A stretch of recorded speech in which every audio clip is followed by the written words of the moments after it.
I'm Dan, and welcome to Polar Currency and video number 48. USA versus Canada versus Mexico, the Currency Smackdown 1990s edition. This is the 7th video comparing the currency that the US, Canada, and Mexico has issued over the past 100 years. See the description below for the first 6 videos. In 2020, I started collecting world banknotes and noticed that when it came to Mexico, Canada, and the US, all 3 countries kind of changed their currency at the same time. Well, most did. Some just kept the same design for 40 years. So I've broken down the last century into what I call decade segments. The timelines have aligned pretty well for the past 7 decades, but not for the 90s. I'll explain the details later, but I'm going to start bending some time some more. As always, I'll highlight the overall design, color, who or what has been depicted, and describe the security features and some history. Enough talk. Let's get to the smackdown. As always, we'll start with Canada, then Mexico, and last but not least, the United States. Canada starts out with no changes. The Birds of Canada issue continues throughout the entire 1990s and spills into the early part of the 2000s. Except for the 2, it was actively removed from circulation to make way for the toonie coin. It certainly is a beautiful issue featuring the native birds of Canada prominently depicted on the reverse of each note. The front portraits and the denominations are large visual elements combined with a very simple, elegant design that makes the series stand out. So with that said, no deep dives on the notes, you saw them in the 1980s video. Just a brief overview. We start with the 1986 red-brown $2 bill that has the portrait of Queen Elizabeth II. It's based off the 1983 photograph, and like I said in the 80s video, I just don't think it captures her likeness. The reverse depicts one of the most well-recognized indigenous birds to most of North America, the robin. The 2 was discontinued in 1996 and withdrawn from circulation, and its legal tender status was removed in 2021. Canada's 7th Prime Minister, Wilfrid Laurier, is on the blue 1986 5. I made a mistake in the 1980s video and said he was the 8th. His 15-year tenure remains the longest unbroken term of office among Canadian Prime Ministers. The reverse of the Birds of Canada 5 displays the belted kingfisher, and the name comes from the stripe on the bird's breast. The 1989 purple $10 note has Canada's first and technically 3rd Prime Minister, John A. Macdonald, who served 2 non-consecutive terms. The reverse features the dark brown and white osprey in flight after catching a fish. A powerful bird of prey that's not an eagle or a hawk, it's just an osprey. The 1991 green-yellow 20 is the second of 3 notes of the Birds issue with the portrait of Queen Elizabeth II. The Birds of Canada series was one of the first banknotes to include a reflective, color-shifting metallic patch to combat photocopier use. This patch was used on 20 denominations and higher. The reverse displays a pair of common loons that are known for their red eyes and their eerie, haunting call. The red 1988 issue of the 50 bears the image of William Lyon Mackenzie King, who was the longest-serving Prime Minister of Canada, serving 3 different terms totaling over 21 years. The 50 reverse displays the snowy owl, appropriate for Canada and Minnesota for that matter. It's the only owl with primarily white plumage. Sir Robert Borden, the 9th Prime Minister of Canada from 1911 to 1920, best known for his leadership during World War I, is featured on the tan $100 bill. The $100 reverse features the country's namesake, the Canada goose. Not the Canadian goose, which us ill-informed Minnesotans call them. I can't speak for the entire country. The bird is known for its white chin strap marking and distinctive honk. The 1988 rose-colored 1,000 note was the last 1,000 issued by the Bank of Canada and, like the $2 note, also had its legal tender status removed in 2021. The note bears the portrait of Queen Elizabeth II. Correcting another mistake from my 1980s video, my deep apologies to Canada, this was the second 1000 that the Queen appeared on. She was also on the 1954 issue.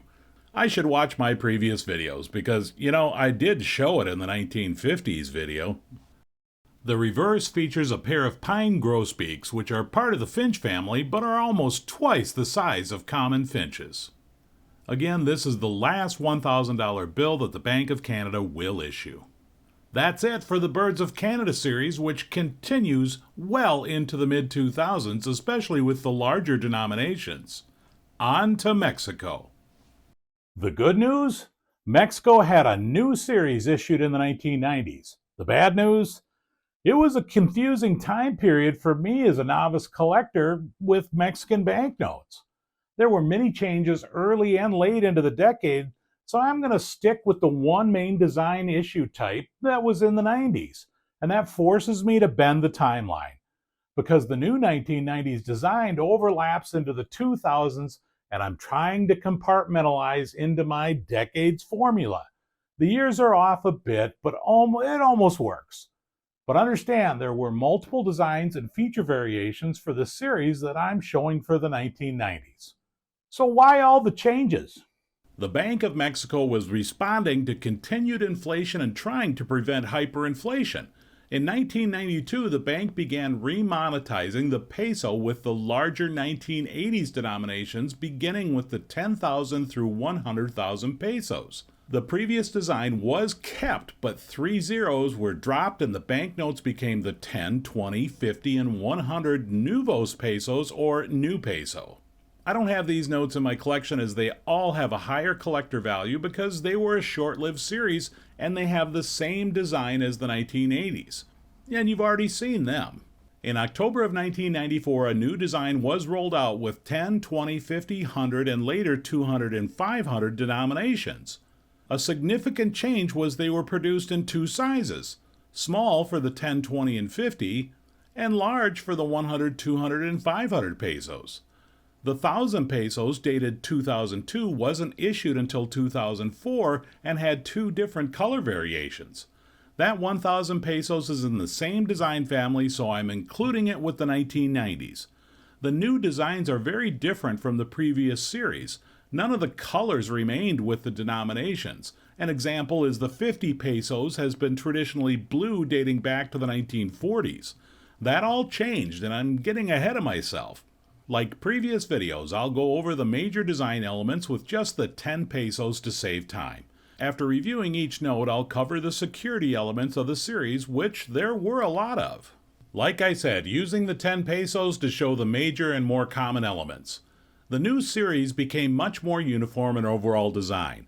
Starting with the front, the large portrait will be at the far right for the small notes and right center for the large notes because they use a watermark on the far right with the additional space. To the left center will be the vignette followed by the registration device on the far left. Above that will be the serial numbers, and in the upper left the Bank of Mexico title. The small size notes only have one numerical denomination in the lower left corner, followed by the value spelled out. The large size notes have the numeral in the upper right hand corner. All the notes have a vertical line towards the top that drops at a 45-degree angle to meet the lower left corner denomination. Each banknote has a unique lathwork bottom border, and the ornate background of each note is also different for every denomination. The reverses all have a standardized design beginning with a large center vignette. The same top border line used on the front that connects left to right, the Bank of Mexico title, the first seal, that are now all identical, and the numerical denomination in the upper right corner. At the bottom is the lathwork border that connects the numerical denomination on the left to the second Bank of Mexico seal in the lower right corner. Each note will also have a unique cultural symbol or image. Like the front, all of the design features overlay a highly detailed and ornate background. The 10 pesos was brought back after being on hiatus in the 1980s, but this would be another short stay. The 10 pesos banknote was discontinued again in 1996 and has not returned since. The note has a newcomer, the portrait of Emiliano Zapata. Zapata was a leading figure in the Mexican Revolution of 1910 to 1920, but he wasn't concerned about the big national politics. His concern was about the small farmers and their struggle for land. He represented a third fighting force during the Revolution and was eventually killed by federal forces in 1919.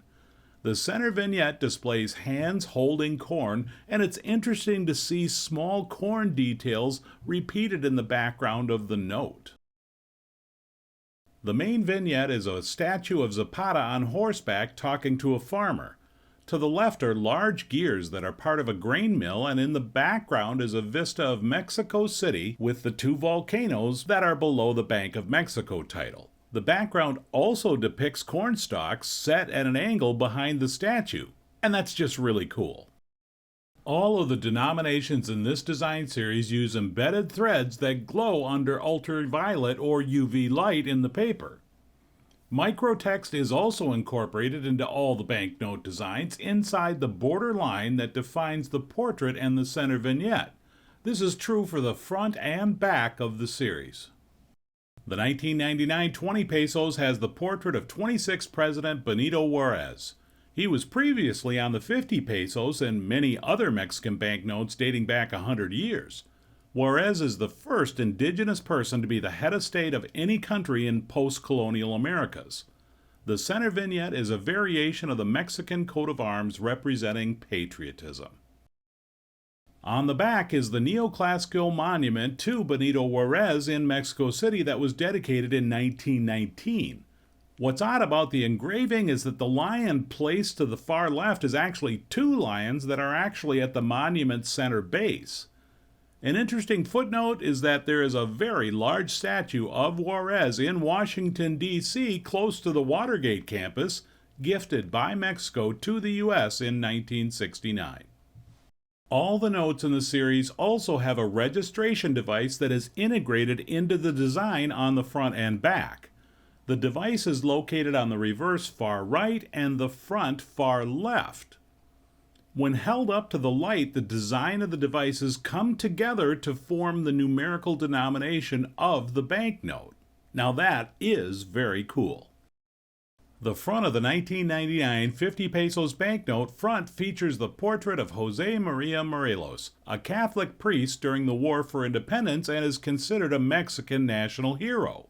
He was last seen on the 1970s 500 pesos. The center vignette has the banner used by forces of Morelos and two Revolutionary period cannons. In the background is a broken chain representing freedom.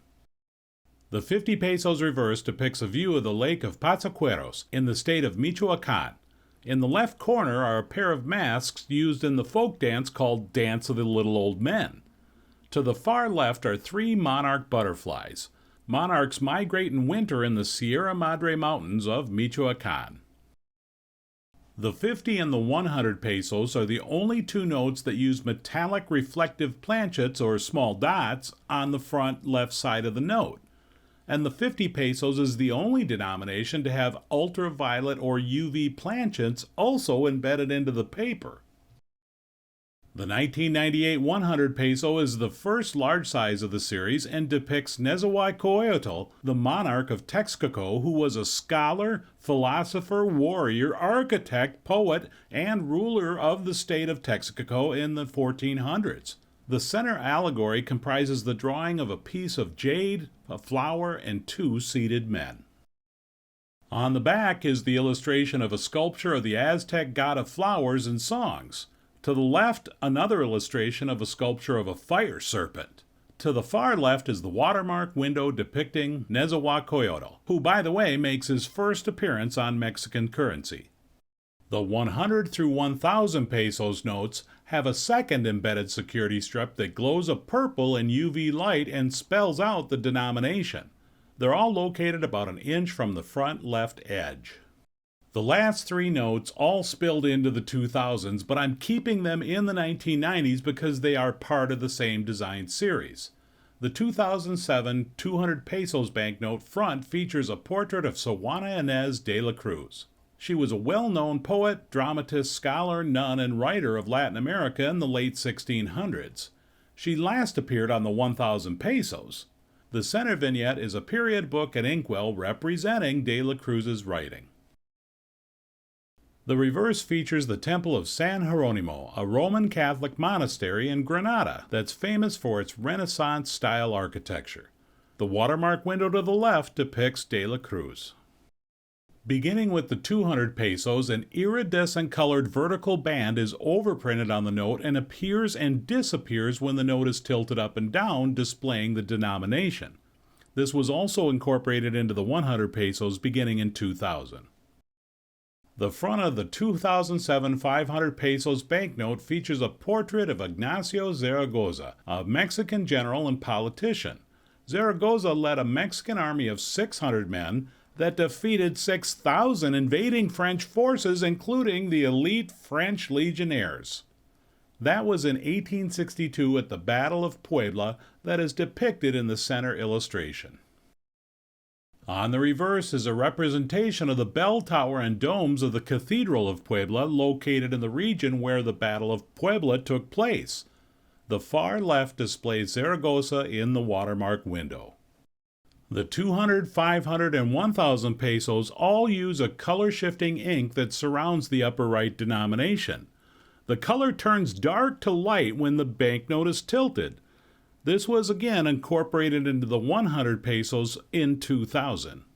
The 2002 1,000 pesos banknote features Miguel Hidalgo, a Catholic priest, a leader of the Mexican War of Independence, and a father of the nation for Mexico. Hidalgo last appeared on the 10 pesos in the 1970s. The center vignette is the Bell of Dolores, which Hidalgo rang, signaling a call to arms that triggered the Mexican War of Independence in 1810. On the back is a view of the University of Guanajuato, with the Fountain of the Junk Market. I'm not going to try to even pronounce that, by the way, but it sounds much better in Spanish. They're both located in the center plaza of the city of Guanajuato. To the left is the watermark that features Hidalgo. The 2002 1,000 pesos is the first Mexican banknote that uses Orion or Omron rings. These rings form a pattern that imaging software detect to prevent digital copying and counterfeiting. For the first time in the 1990s, the Bank of Mexico incorporated aids for the visually impaired. The smaller size notes use large black tactile bars on the front. The 100 pesos don't have this feature. The 200 and 500 have a much smaller, different tactile feature located in the upper right part of the note. I could find no information as to if the 100 and 1,000 pesos had visually impaired features. Looking at the notes issued from 92 to 2002, it doesn't appear so. That's it for Mexico. They had a new design, new faces, and many new security features. And that brings us to the opposite of that, the United States of America. All right, finally, the United States had some changes. One was actually visual on all 7 denominations, kind of, and 2 new security features were added to the $5 through $100 banknotes.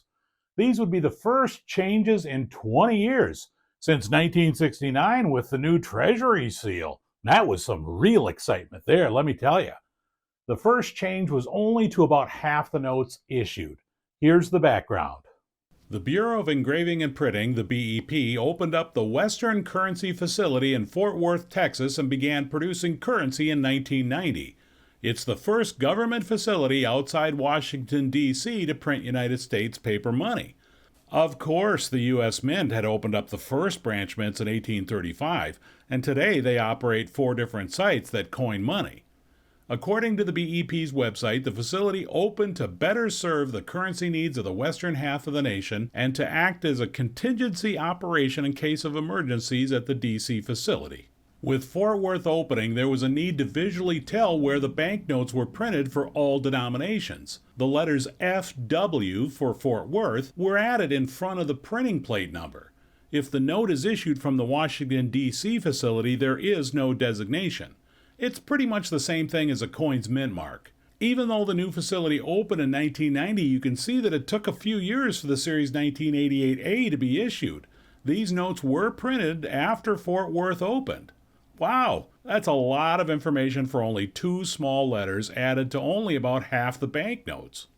The second really big change, which I guess could be considered a design change, was microtext added to the center portrait border, giving the appearance of having a second border which does look different from the previous issue. The microtext simply reads, "The United States of America." Only the 5 through the 100 denominations had this security measure added. The third change actually was a pretty big deal, and it took a lot of planning in the 1980s. A security strip was embedded into the paper for the 5 through 100 denominations. No strip was added to the $1 and $2 bills, and they continued on with the old paper. The thread is in the same location on all the notes, about 1 1/8 inches from the front left edge. Now here's my confusion. The BEP U.S. Currency Education Program states that the 1990s security threads under UV light glow different colors. 5 blue, 10 orange, 20 green, 50 yellow, and 100 pink. But I have 7 1990s notes and none of them glow under UV in any colors, just kind of like a dull yellow. The color thing is true with the monochrome notes, the next series. Regardless, the security strips have microtext that has the denomination spelled out, alternating with USA, and again alternating to be read from the front and back.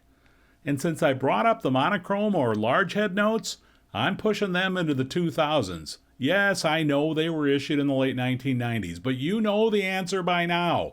It's my video, blah, blah, blah. Security strip sidebar. Great Britain was the first country to issue banknotes with a security strip in 1948. Even their lowest denomination, the £1 note, had a security strip. Mexico was putting security strips into their notes in the 1970s, if you don't remember the long list of security devices that Mexico and Canada were using for their 1980s and 1990s notes. Draw your own conclusions on U.S. banknote security. End of sidebar. With that, I give you the currency issued by the United States in the 1990s. Once again, set to elevator music, along with some fast facts.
Well, that's what was issued for the 1990s.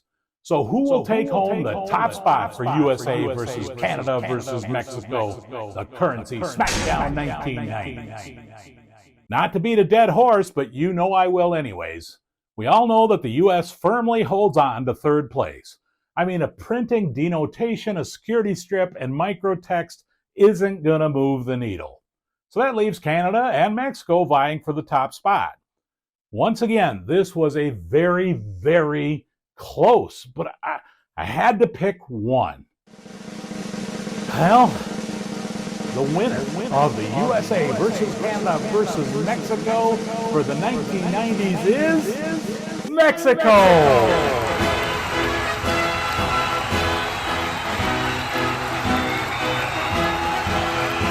The Bank of Mexico takes home the top spot for multiple reasons.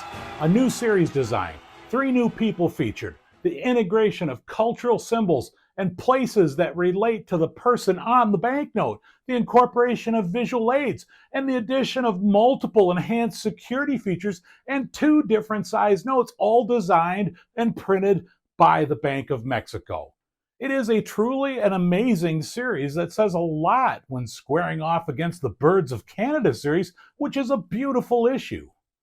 Well, that's it for the 7th installment of the Currency Smackdown in Video 48.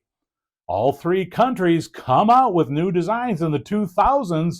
That's got the making of a battle royal. As always, I appreciate your time. If you haven't already, please take the time to subscribe to the channel. And if you like what you see, hit the thumbs up button, and we'll see you in 2 weeks. Thanks for checking in.